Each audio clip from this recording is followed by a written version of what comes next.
Assalamualaikum warahmatullahi wabarakatuh. Perkenalkan, nama saya Wahyu Ardi Nugroho dari kelas Ilmu Komunikasi 24D. Di sini saya akan menjawab soal-soal mengenai literasi media digital. Untuk yang pertama, di sini soalnya ada dijelaskan bagaimana budaya digital dapat menjadi penguatan karakter bagi manusia modern dalam konteks keberbangsaan. Menurut saya media digital dapat menjadi alat untuk para pemuda untuk lebih mendapatkan ilmu keberbangsaan dengan cara menggunakan media digital dengan baik dalam konteks bisa memperkenalkan budaya-budaya di dunia media digital. Dan juga media digital juga bisa menjadi alat untuk pengenalan bagaimana kita berbudaya, bagaimana kita melihat tentang penjelasan-penjelasan tentang budaya di tempat-tempat lain, dan juga bisa memberikan manfaat untuk semua orang dalam mempelajari hal-hal mengenai budaya-budaya tersebut. Oke, untuk yang kedua adalah pertanyaan mengenai jelaskan bagaimana cara menjadi warga digital yang Pancasilais dan menjadi konsumen yang bijak dalam ruang lingkup digital. Yang pertama adalah kita dalam menggunakan media digital, yang pertama adalah kita harus mempunyai etika. Di sini adalah ketika kita menggunakan media digital, kita itu harus mempunyai sopan santun terhadap semua kalangan. Karena apa? Karena di dalam dunia digital kita berkoneksi atau berkomunikasi itu dengan segala kalangan, baik dari orang tua, remaja, anak-anak, dan berbagai latar belakang pekerjaan dan budaya. Oleh karena itu, kita sebagai pengguna media digital, kita harus bisa menggunakan etika sopan santun dalam menggunakan media digital. Dan pertanyaan selanjutnya itu mengenai tadi menjadi konsumen yang bijak dalam ruang lingkup digital, yaitu adalah sebelum kita menggunakan media digital, kita terlebih dahulu harus memiliki kesadaran. Kenapa harus memiliki kesadaran? Karena ini adalah langkah pertama kita untuk bisa berpikir bijak dalam menggunakan media digital.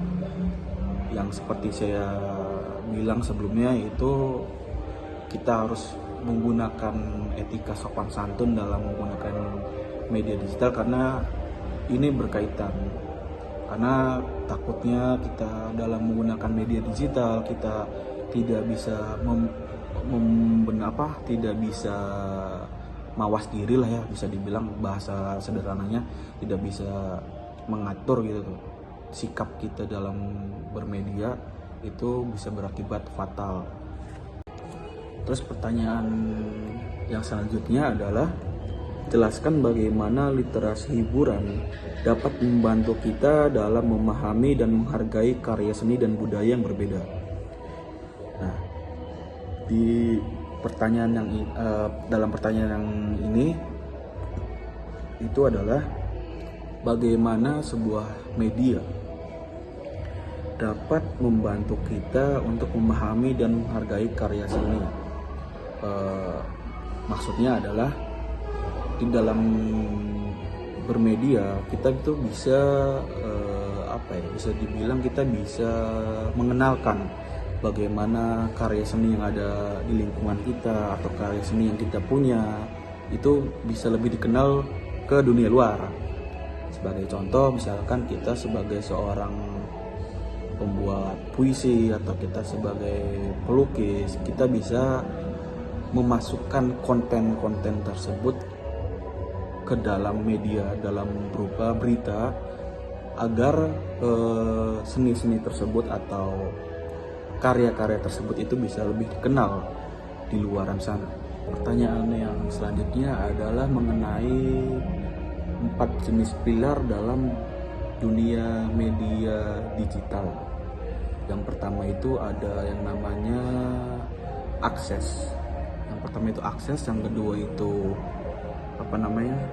analisis, terus yang ketiga itu evaluasi, dan yang keempat itu produksi. Nah, untuk yang pertama ini adalah sebuah akses, adalah hal yang pertama untuk kita mengakses media digital. Karena di fase yang pertama ini kita harus perlu mencari dan mencerna bagaimana sebuah informasi tersebut dapat dikategorikan benar atau salah. Contohnya adalah ketika kita mencari berita, kita harus mencari sumber yang terpercaya. Terus yang kedua itu ada namanya analisis. Yang analisis ini kita harus bisa menganalisis bagaimana sumber tersebut itu benar atau salah. Di dalam dunia media digital, yang pertama setelah kita sudah mengakses informasi tersebut, itu harus bisa menganalisis. Kalau kita tidak bisa menganalisis, bisa jadi kita ini termakan dengan media tersebut, info tersebut gitu. Makanya kita perlu menganalisis dari sumber tersebut, info tersebut. Takutnya seperti contoh ada SMS, Bapak mendapatkan uang misalkan. Dan kita ini harus menganalisis dulu apakah ini benar, apakah ini salah, atau ini penipuan. Karena kalau kita tidak bisa menganalisis, itu bisa terjadi efek negatifnya pada kita. Terus ada namanya evaluasi. Evaluasi ini adalah kita mengevaluasi dari dampak-dampak tersebut yang negatifnya terutama. Setelah kita misalkan kita ini udah terkena efek negatifnya, berarti kita harus mengevaluasi diri kita agar kedepannya kita tidak bisa terkena efek negatifnya lagi gitu. Bisa dibilang jangan sampai kita kecolongan lagi, atau kita masuk lubang yang sama lagi, atau ketipu lagi gitu. Makanya kita di masuk evaluasi ini kita harus bisa mencerna, mencari agar lebih baik lagi. Terus yang terakhir ada produksi. Nah, untuk tahap produksi ini kita harus bisa membuat informasi yang aktual gitu. Sebelum kita bisa memproses atau bisa kita mengupload media tersebut ke media digital, kita harus membuat produksi artikel yang aktual, yang terpercaya gitu. Pertanyaan yang selanjutnya, langkah apa yang tepat melalui literasi media digital saat ini agar dapat turut serta dalam berkampanye budaya Indonesia dan menjadi insan yang lebih produktif, serta dapat mengubah pola pikir agar dapat beradaptasi di era digital saat ini? Menurut saya, langkah-langkah yang tepat untuk literasi media digital agar bisa turut serta dalam berkampanye budaya adalah salah satunya memperkenalkan budaya-budaya yang ada di sekitar kita. Seperti yang jawaban sebelumnya, kita harus bisa memperkenalkan budaya kita, seni kita itu untuk lebih bisa dikenal ke luaran sana. Di era sekarang, terutama di era digital, untuk memperkenalkan budaya-budaya yang ada atau yang kita punya saat ini itu tentunya sangat mudah. Contohnya adalah kita ambil contoh dalam budaya di Indonesia. Pemerintah di Indonesia mempunyai sebuah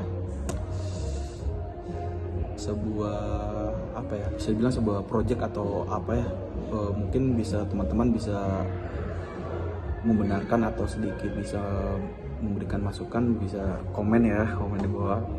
Cuman mungkin teman-teman udah pada tahu tentang pesona Indonesia gitu kan. Nah, pesona Indonesia ini adalah salah satu contoh media digital untuk memperkenalkan budaya Indonesia keluar Indonesia, dengan cara di konten-konten tersebut itu adalah menjelaskan bagaimana keberagaman budaya yang ada di Indonesia saat ini bisa dikenal secara luas agar bisa mendapatkan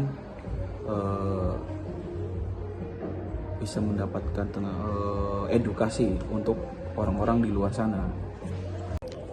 Dan untuk pertanyaan yang terakhir, jelaskan bagaimana mengenai halayak rentan dan halayak aktif. Ini adalah poin penting ya bagi kita untuk mempelajari dunia media digital, karena untuk yang pertama kita mulai dari halayak rentan. Halayak rentan itu adalah orang-orang yang belum sepenuhnya paham terhadap dunia media digital. Bisa dikategorikan beberapa, ada orang tua, ada remaja, ada anak-anak, dan bahkan kita sendiri pun bisa termasuk ke dalam kategori halayak rentan. Oleh sebab itu, dalam bermedia digital, orang yang berhalayak rentan, dikategorikan halayak rentan, itu butuh pendamping untuk bisa lebih baik lagi dalam bermedia digital. Siapakah orang tersebut? Orang tersebut adalah halayak aktif. Halayak aktif ini adalah orang-orang yang lebih mengerti dan lebih paham tentang bagaimana kita harus bermedia, bagaimana kita harus menggunakan media secara baik dan bijak. Karena sebagai contoh, halayak rentan ini lebih sering terkena dampaknya itu adalah orang tua. Contohnya adalah ketika orang tua kita atau tetangga kita atau siapapun itu yang halayak rentan ini lebih gampang terkena penipuan. Contohnya adalah orang tua. Misalnya orang tua ini sering sekali menjadi korban penipuan melalui WhatsApp, melalui SMS, karena mereka beranggapan bahwa wah, ini adalah sebuah door prize atau sebuah hadiah dari sebuah public figure yang mengembel-ngembelkan uang, tetapi kita harus membayar administrasi tersebut. Setelah kita sudah membayar, ternyata nomor kita sudah diblok, dan itulah termasuk halayak rentan. Dan masih banyak jenis dan contoh halayak rentan yang lain selain penipuan. Dan tugas kita sebagai halayak aktif adalah membenarkan, mengedukasi bagaimana cara kita bermedia, bagaimana cara kita bersosialisasi dalam media digital. Itu adalah kita harus yang pertama, agar terhindar dari penipuan tersebut, adalah kita harus cross check sumbernya dari mana, terus apakah ini fiktif atau benar atau salah gitu. Kita harus bisa menganalisis sendirilah, karena ini adalah sangat penting bagi kita untuk bisa bijak dalam mengolah media digital, karena bisa-bisa kita terkena efek negatif. Contoh, bahkan contoh kecilnya adalah dari sebuah berita. Terkadang berita tersebut bisa hoax atau tidak benar karena kita tidak mencari sumbernya yang terpercaya. Oke, mungkin cukup begitu saja jawaban dari saya. Kurang lebihnya saya mohon maaf. Assalamualaikum warahmatullahi wabarakatuh.